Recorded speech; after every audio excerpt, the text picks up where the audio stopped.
Just 1 year before superstar goalkeeper Hope Solo was inducted into the National Soccer Hall of Fame, she was caught by police officers passed out drunk in the driver's seat of a vehicle with her 2-year-old children in the back. People were kind of concerned saying you guys were out here sleeping and wanted to make sure you were okay. Okay, what's going on? Why are you sleeping out here in the parking lot? Because I took a nap. After refusing to comply with the officers and even threatening to falsely accuse one of inappropriately touching her, they got a warrant to draw her blood. Her blood alcohol level was 0.24, which is over 3 times the legal limit. Now, alcoholism is a serious illness, and this seems like someone who clearly needs help. But Hope Solo has had countless slip-ups throughout her career that start to form a pattern of behavior rather than isolated incidents. Whether she was violently assaulting people, making obscene comments about other athletes and nations, or being caught under the influence of illegal substances, she is somehow always seen as the victim. This has led people to calling her a narcissist, sociopath, and that if she were a man, her reputation would be dragged through the mud. Today we are going to deep dive into the chaotic world of Hope Solo, the most controversial woman in sports history. Solo's history of violence started in high school. In her senior year in 1998, Hope had a restraining order filed against her by another student. While at a fairground in Richland, Washington, Hope attacked the victim, punching her 3 times in the face. The victim spoke about the incident years later and said, "She punched me in the cheek. Then she said, 'I effing hate you, you fat ass and punched me 2 more times, once in the eye and once in the mouth." The student immediately contacted the police, and ultimately a judge awarded the victim a restraining order, requiring Hope to stay at least 300 feet from the student for a year. However, Solo romanticizes the incident in her book like she was the main character in an early 2000s high school movie. "My first serious boyfriend was a guy I'll call Tom. He was my first love, although I wasn't ready to sleep with him. I didn't hang out with the popular girls. I was too busy playing sports to play their social games. The popular girls saw me as a threat, and dating a guy like Tom made them hate me even more. After I got back from one trip, I heard that Tom had cheated on me with a cheerleader, one of the popular girls." She goes on to detail her run-in with the girl at the county fair. "Hey," I said, stepping in front of her, "you're a effing Tom's pretty good," she said. "You should give him a try." I punched her in the face. Solo then recalls herself fleeing the scene, shaking furiously angry. The fallout was huge. Her parents wanted to press charges. They wanted to know why I had punched their little darling. While we can agree this is typical high school drama that went too far, it's interesting how Hope romanticizes this in her book, which she wrote when she was 30 years old, like she was the innocent target of the popular cheerleader, when in reality she was the one who started the violent attack. And we would not be bringing up this high school incident if it didn't foreshadow her future behavior as an adult. But before I continue to dive deeper into Hope Solo's controversial career, have you heard that the flavored air category is quickly becoming the leading alternative to vaping and smoking? It's a whole new movement towards better habits, led by the sponsor of today's video, Fume. Fume fills the void ditching a bad habit can leave. It's not a vape, there is no nicotine, and it has no batteries to charge. Flavored air isn't like vaping. If vapor was compared to sticky soda, Fume cores are closer to herbal teas. Fume has a lot of delicious flavors to choose from, like crisp mint and orange vanilla. With flavored air, you can satisfy your oral fixation through a passive diffusion system that utilizes no electronics, vapor, or combustion. Fume continuously invests in third-party studies to ensure the safety of their products, and they are backed by doctors in the US. The device feels really good in your hands and makes for a good fidget toy as well. I tried their crisp mint flavor. It's really nice and refreshing. Fume has served over 150,000 customers, and you can be the next success story. For a limited time, use my code PatrickCC to get 10% off a journey pack. Head to tryfume.com. That's tryfum.com and use code PatrickCC or scan the QR code on screen to save 10% off your order today. However, it is important to understand why Hope Solo got to her position as a Hall of Famer, because she is widely regarded as the best women's goalkeeper of all time. After an amazing high school school career, she accepted a collegiate scholarship to the University of Washington. During her time at Washington, she would switch to the goalkeeper position. Solo instantly realized this was the position she was born to play, racking up a school record 325 saves and 18 clean sheets during her stint at UW. She even got to represent the United States national team in college, but didn't see much playing time. In 2003, Hope made her professional debut with the Philadelphia Charge, but shortly after that moved over to Sweden to play for the Swedish club Gothenburg. While in Europe, Hope was selected as an alternate for the US Olympic team in 2004, which is still a great honor. Then during the 2005 season, Hope became the starting goalie, a role she would fill for the next 11 years. The USA women's national soccer team has been a dominant force since the 90s. Whether it's the World Cup or the Olympic Games, they are always considered to be potential finalists. During Hope's run as the starting goalkeeper, the team saw great success. In 2007, the USA placed third in the FIFA World Cup. In 2008, at the Olympic Games, they placed first, taking home the gold medal. In 2011, they played second in the World Cup, then took home another gold medal in the 2012 Olympic Games. And in 2015, they defeated Japan 5-2 and became World Cup champions. Hope Solo has 202 games as the USA goalie. Out of those 202 games, the USA only lost 11 of those games with her in the goal, and 102 of those games were shutouts. Some argue that she is the greatest American goalie of all time, yet despite her numerous accolades, her constant controversies and antics has put an irrefutable stain on her reputation. Hope Solo quickly became known as someone who is not afraid to speak their mind, and her teammates did not like it. In the 2007 World Cup semi-final game against Brazil, she was benched by head coach Greg Ryan in favor of Brianna Scurry. She details the night he made the decision. Solo says that Greg had a gut feeling that Brianna would be the better goalkeeper for the game. Hope confidently argued for her spot. Greg didn't seem to like my tone. I wasn't crying. I wasn't folding. I wasn't making it easy. Instead, I was fighting back with words and logic. So he tried to provoke me, just as he had on field all summer. I had nothing left to say, so I stood up to leave. Greg leaned over and pushed me back down on the couch. "You effing leave when I say you can leave." Greg vehemently denies he ever put hands on Hope Solo. Hope even claims that she held herself back from throwing punches at her coach, but ultimately she had to listen to his decision. She sat on the sideline angry and pouting during the whole game as they took a brutal 4-0 loss. After the game, Solo ignored the reporters as she walked back to the bus until the team's press officer, Aaron Heifetz, answered a question for her, which is his job. Agitated by a man speaking for her, she approached the press and said, "Starting Scurry was the wrong decision, and I think anybody that knows anything about the game knows that. There's no doubt in my mind I would have made those saves, and the fact of the matter is, it's not 2004 anymore." Solo recalls the statement she made to the press officer, "Don't ever tell me what interviews I can do." Her comments to the press were a clear insult to her teammate, and the statement sent shockwaves throughout the soccer world. They were appalled that she would throw her teammate under the bus like that, although Hope claims she was not speaking ill of Brianna and was trying to criticize the coach's decision. Because of her comments, Greg Ryan dismissed Solo from the team. She wasn't allowed on the bench for the third place game, did not participate in the medal ceremony, and flew home from China on her own. Shortly after, Solo released a public apology. "I would like to especially apologize to Greg Ryan and Brianna Scurry. There is no excuse for insulting a coach or a teammate. My focus now is solely on reconciliation with the team." However, Solo strongly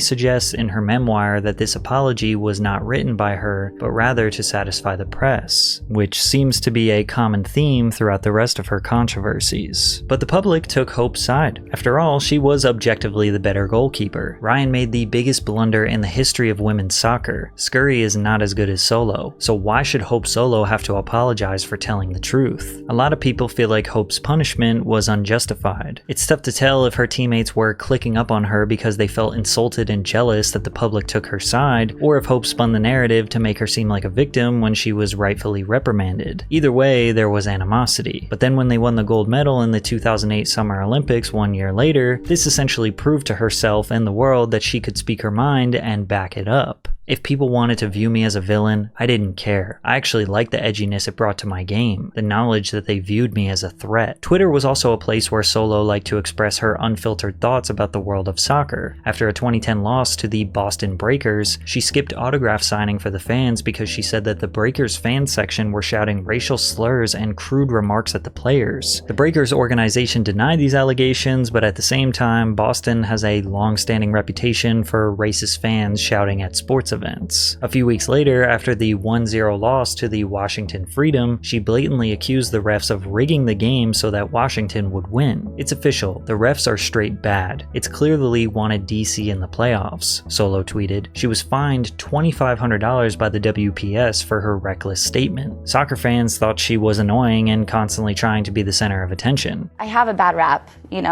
people look at me as selfish, outspoken, but I know who I am, and I know that my struggles in my life have allowed me to withhold judgment, and I'm proud of that. I think I finally understood that I'm a groundbreaking female athlete, and with that, there's a lot of struggle with that. But I know that I'm doing wonderful things for the sport of soccer, and I know I'm doing amazing things for female athletes. So I can take it. You're a feisty, smart, beautiful lady who happens to be a fantastic goalkeeper. You're almost a perfect woman. Oh, I love you. So her 2011 cover of ESPN's Body Issue, where she posted nude, just added more fuel to the fire. Body Issue is a yearly feature where pro athletes pose nude. During her cover story, she exposed what really goes on inside the Olympic Village. Hope said after the US women's soccer team won the gold in 2008, she had a night of partying with her teammates, including an all-night bender with actor Vince Vaughn. When we were done partying, we got out of our nice dresses, got back into our stadium coats, at which point she says they went on live television still drunk. She even said she snuck an unnamed celebrity back to her room in the Olympic Village, which was a major violation of the rules. Now, it might not seem crazy that successful young people like to go out and party like the rest of us, but apparently these athletes like to party like Diddy. I've seen people having sex right out in the open, on the grass, between buildings. People are getting down and dirty. Her accusations are backed up by the unfathomable number of condoms the Olympics passes out each time it takes place. For example, about 450,000 condoms were distributed during the Rio de Janeiro Olympics, 3 times more than for the London Games. They putting up Diddy and Drizzy numbers at the freak-offs. However, it was in 2012 when Hope's life began to spiral a little bit. Her soon-to-be husband, Jeremy Stevens, who is the former tight end of the Seattle Seahawks, was arrested for a domestic altercation against Hope. Cops say Solo and Stevens were involved in an altercation around 3:45 a.m. on Monday. After arguing about where they will live after they get married, cops found Solo with a small amount of blood on her elbow, which apparently was enough evidence to arrest the husband. She said online the next day, I'm happily married. We never stand for domestic violence. I've never been hit in my life. It's unfortunate, and that's what the media can do. Ultimately, the charges were dropped, which makes you wonder where the misinformation came from. That does seem like a major thing to get wrong, then again, domestic cases are extremely complicated. However, Hope would face the biggest controversy of her whole career just before the World Cup qualifier games in 2014, where one of her drunken nights turned into a brutally violent assault against her sister and 17-year-old nephew. On June 20th, 2014, Teresa, Hope Solo's half-sister, received a phone call from Hope, telling her she was upset because she had been fighting with her husband. Now, Hope and Teresa had been estranged for many years. They were not close by any means. When Teresa and her son got home around 10 p.m., they arrived to Hope parked in their driveway alone in the car. When they approached Hope's car, they noticed she was drinking out of a wine bottle. Her sister said she was swigging out of a bottle of wine that was in her cup holder. She was drunk. The family moved inside of the sister's house because Solo was not fit to drive. While inside, Hope and Teresa had some more wine and talked about her fight with Jeremy. Hope's 17-year-old nephew told the police that he endured a lot of verbal abuse from his aunt that night, but the situation got worse around 1 a.m. when Hope and her nephew argued. The teenager, who has been acting in local theater for years, told Solo at one point that being a good actor required having an athletic mindset. Solo responded that he was too fat, unathletic, and crazy to ever be an athlete. The teenager then told Solo she needed to get her cunt face out of the house, and then walked away. Teresa also suggested Solo should leave because she insulted her son, but instead of leaving, Hope followed her nephew into the home's garage to confront him. The teenager then yelled for his mother Teresa, prompting Solo to call him a and a mama's boy. Her nephew then replied with, "You'll never know what it's like to be a mother, because even if you did have children, they would have the most unhappy childhoods because you have no compassion." From there, he told police Solo lunged at him to take a swing, hitting him lightly in the face. Then after that, she charged at him and struck him multiple times. Teresa came into the room and said that her son briefly subdued Solo and she seemed to calm down. She told her son to let his aunt up off the ground. "She's done. You can let go. She's done." But when he let Solo go, he told police she immediately grabbed his hair, pulled his head down, and started punching him in the face repeatedly. He said, "She jumped on top of me and started bashing my head into the cement." She grabbed him by the head again and she kept slamming him into the cement over and over again. So Teresa, defending her son, tried to pull Hope off. "I came from behind her and I pulled her over and, to get her off my son. And then once she got off, she started punching me in the face over and over again." At this point, the son called the police. Do you need the police or an ambulance? Police. Okay, let me get us to the police department. Hope Solo is going psychotic. She's beating people up, and we need help. The nephew then grabbed a wooden broomstick and hit Solo over the head with it to defend his mother. She just turned around and looked at him and started to walk towards him. Teresa said of Solo's reaction, "That's all. No flinch, no nothing." Her eyes just got big and she turned. Nothing. They had suffered the wrath of a drunken Hope Solo and could not physically get her to stop assaulting them. Luckily, the police arrived to stop the violence. When the police began asking questions to piece together the story, Solo said her nephew struck her with a stick, then said he was a scary person and she was protecting herself. But when questioned why, she was unwilling to go into detail of exactly what happened. Solo was arrested, and when she arrived at the Kirkland jail, an officer in his statement wrote, "She showed signs of being intoxicated. Her eyes were bloodshot, speech was slurred, lack of good coordination, and the smell of intoxicants coming from her breath were present." As Hope was exiting the vehicle, she told the officer that her necklace was worth more than what he made in a year. As another officer was fingerprinting Solo, she made numerous statements that I was not worth anything, and she should be proud to have such authority. After fingerprinting, she was booked and she was being told to walk to the search area. Solo pulled away from an officer, leading her to be taken to a holding cell. Officers took Solo to the ground to gain her compliance. It was at this point that Solo told one of the officers that if she weren't in handcuffs, "I'd kick your ass." And you'll notice that her behavior towards the police officers is extremely similar to her DWI incident 8 years later. It's important to know that all of the photos and all of the details regarding this incident that you now know were not initially released to the public, so nobody knew how violent this assault was. In the days following the assault, she released an apology to the world. "I love my family dearly. We, like all families, have our challenges, but my sincere hope is that we are able to resolve this situation as a family." Fans showered her with love and support, thousands and thousands of comments proclaiming her innocence. Solo was not dropped from her Nike sponsor, nor was she suspended from professional soccer, even though countless male athletes were dropped after similar allegations. Many people believe the media was extremely soft on her, but others say they were just waiting to see how the trial panned out to take any action. Hope was initially charged with 2 counts of 4th-degree domestic violent assault, to which she pleaded not guilty on all charges. Eventually, the court dismissed the case after the judge claimed the victims were uncooperative, but the victims disagreed. They claimed they cooperated as much as possible, but because the charges were dropped to the public, Hope was innocent. Yet, less than a week after her charges were dropped, Hope found herself in another major alcohol-induced controversy. Hope Solo's husband was driving a U.S. soccer van when he was arrested for DUI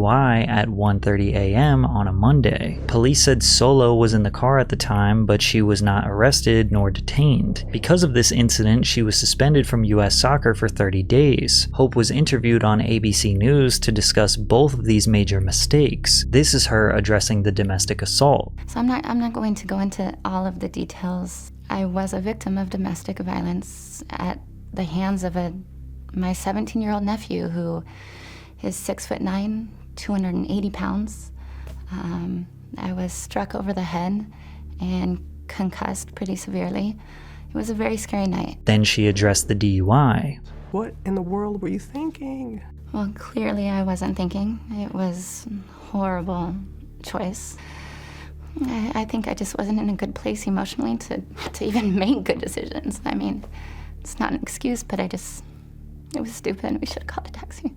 I can only imagine, Hope, that you must be on a roller coaster of emotions. That you just have I'm to... working through those emotions. You know, I was filled with anger, and I'm finally able to sit down, talk to somebody about what I've been going through and the very traumatic events over the last year. And just being able to speak to somebody has been really beneficial for me. And of course, she hit everyone with the classic, I want people to realize I'm just human. I'm just human, and I make mistakes, and I want people to be able to forgive me if they're willing to do so. and after that, it was almost like it all never happened. Her fans forgave her, understood she's just human, and were ready for her to get back out on the field. But the Washington State Court actually reversed the previous court decision to drop the charges and reopen the case against Solo. All of those graphic details and photos of her violent outburst were finally released to the public, but by then, the media had already moved on, and they didn't care to talk about it anymore. Hope and her legal team delayed the case for 3 years by appealing countless times. Basically, they delayed their trial and played the system until 2018 when the victims eventually just gave up and wanted to move on with their lives. Hope Solo officially beat another scandal. To make things better for her, the USA women's national team won the 2015 FIFA World Cup, which was a legendary feat. She was on top of the world, but the damage had been done, and real soccer fans and her teammates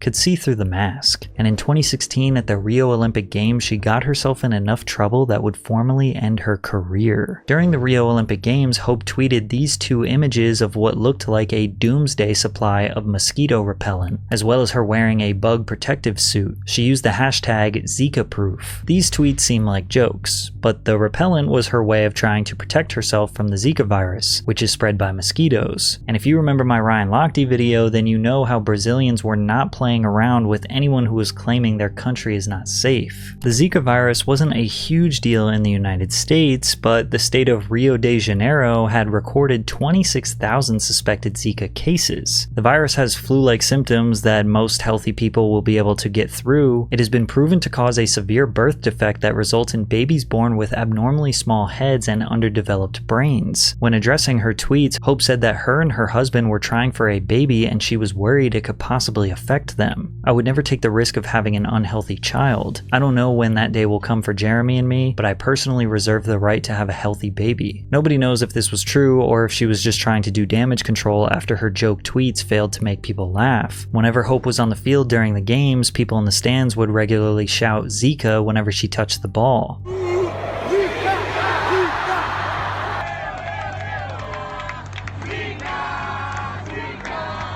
And also were not afraid to boo her. Many of Hope's fans felt that people were overreacting, and protecting herself from mosquitoes is totally normal and understandable. Yet 8 years later, people still comment on her Instagram Zika to make fun of her. Likely agitated by the boos from the Brazilian crowds, Hope expressed her frustration to the media again. This time, her comments would land her a suspension, and then send her into retirement. After the women's USA team lost to the Swedish national team in a penalty shootout, Hope said, "I'm very proud of this team, but I also think we played a bunch of cowards. The best team did not win today. I don't think they're going to make it far in the tournament. I think it was very cowardly. But they won." Hope's comments reinforced to people that she was a sore loser. Calling another team cowards for out-strategizing your team in a sports competition is just silly. Plus, Sweden went on to play in the championship final, proving that they were pretty damn good. The media exploded with criticism for Hope. Ironically, this was her largest publicized controversy, with every major news article covering her rude comments and resurfacing her past domestic violence and DWI controversies. The pressure was at an all-time high, and US Soccer had to do something. In a statement, US Soccer President Sunil Gulati said that the comments were unacceptable and do not meet the standard of conduct we require from our national team players, before slapping her with a 6-month suspension. The US Soccer President said that this suspension does take into account her previous actions. However, it seems like US Soccer only suspended her because of the major media backlash and not because they actually felt she was wrong. And of course, Hope didn't think she did anything wrong either. Terminated contract, not just a suspension. How can they do both? It's both. 17 f***ing years and it's over. She also wrote a formal statement saying that she was disappointed with the Federation's actions, but she did not apologize. Even her longtime teammate Abby Wambach was surprised it took this long for her to get suspended. But if we go back 10 years, if she's 10 years younger and she makes this comment, is she suspended by USA Soccer? or fired? I don't know, because I think that the suspension was a lifetime achievement award, right? It was. I mean, in terms of her longevity on the team and how many mistakes and stuff that she made, you know, and I'm not judging her because, listen, I've made mistakes also, but for her, I think it was a compilation of all these things happening. So 10 years ago, I don't think she's made all those mistakes, right? And so I think that in the end is why U.S. Soccer decided to suspend her. And during her suspension, Hope decided to do some press about the situation and further claimed that her comments were taken out of context. If anybody actually listened to the interview, and I'm not sure if you have, but it was I wasn't enraged, I wasn't emotional, I wasn't angry. I just had this conversation with all of the journalists in the room after the game, and we were talking about the style of play. We weren't talking about, you know, I didn't mean to come across that the players were cowards or the coach was a coward. I meant the style of play wasn't very Olympic spirited. She actually insinuated that the U.S. Soccer Federation suspended her for a different reason. There are more layers to it that I don't think everybody quite understands. I believe the Federation used my comment saying the word coward to terminate me. It was about more than Now, real quick, do you think that Hope is going to tell them about her multiple controversies that involve alcohol, maybe her domestic violence case, or years of disrespectful tweets and off-color statements about the soccer industry? Of course not. It was about more than that comment. I've been fighting for, I'm sure you guys have all heard that I've been fighting for equal pay. And I've been the lead voice behind the push for equal pay. In fact, in all the court documents, it says Hope Solo versus United States Soccer Federation. Hope heavily insinuates that she was terminated not because of her own words and actions, but rather her involvement in trying to get female soccer players equal pay as the male players. Not only do we bring in more money for the Federation than the men's team, but it's federal law. It's the Equal Pay Act. You have the same employer doing the same job, putting in the same amount of time. Granted, we're more successful at it than our men's team.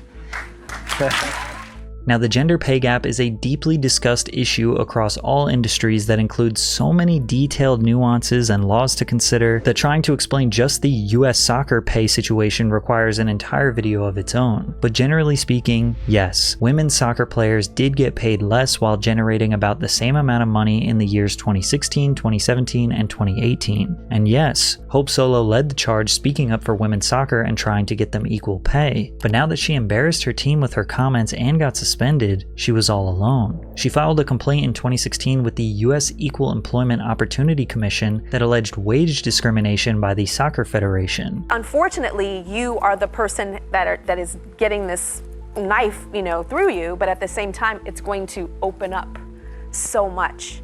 And you are that Martin Luther King of women's soccer.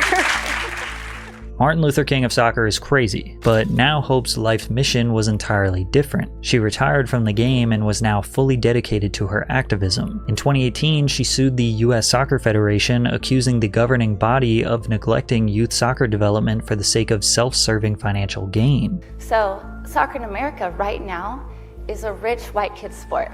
And then we have to ask ourselves, well, no wonder why we are not qualifying for the World Cup when we have alienated a huge population of really talented youth soccer players. Then a few days later, she even tried to run for president of the company she was suing. But what's interesting is that in 2019, 28 women's national team players sued the U.S. Soccer Federation without consulting Hope Solo first. Hope had been discussing this issue for years now, and they came together to sue the USSF for the same exact reasons that Hope did. So it makes you question, why didn't they come to her or include her? And in light of this new lawsuit filed by the 28 players, the USSF has sought dismissal of Solo's lawsuit. Hope tried to get the government to consolidate their lawsuits together so they could just settle one case and she could be included with the team. Without her present, Solo warned, the players might back down and surrender. But the US women's national team did not want Hope Solo involved. This is extremely telling what her previous colleagues think of her. Perhaps all those years of dealing with her controversies, they figured it would be impossible to get her to remain calm and calculated while facing this litigation. They probably figured she would mess it up somehow. But in 2022, the US women's national team made a $24 million settlement with the USSF and agreed to formulate a new contract between the federation and the players. This was a groundbreaking advancement into the future of the game, but Hope Solo disagreed. This settlement is not a huge win.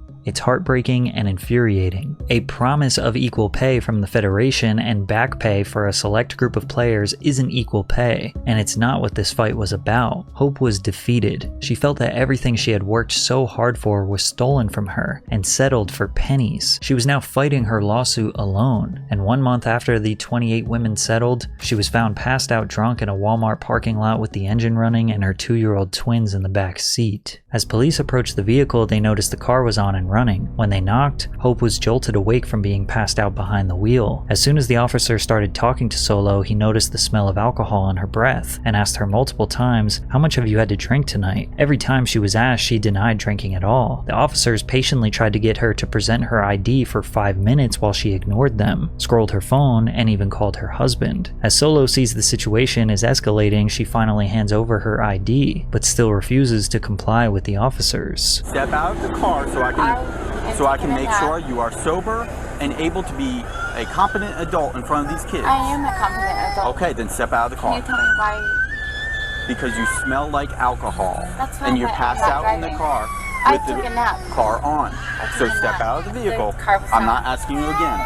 I would like to call my attorney. Step out of the car. Hope refused all roadside alcohol tests, so the officers got a warrant to draw her blood and arrested her on suspicion of DUI. The test showed her alcohol level was 0.24, which is 3 times the legal limit, and she also tested positive for THC. As the officer guides her to her car by grabbing her bicep, she threatens to file a false claim. I don't need you to touch me. All right, let's go. I can walk by myself. Well, I'm gonna make sure that you Oh my God, make you it don't to the need car.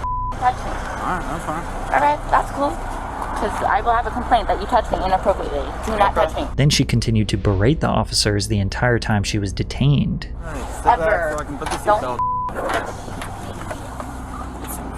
You are loving this, aren't you? No, I hate it. Yo, you love it.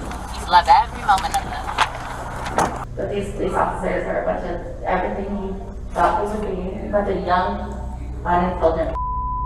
I'm so sorry you had nothing else to do tonight. So I hope I was very entertaining for you, because I know I was.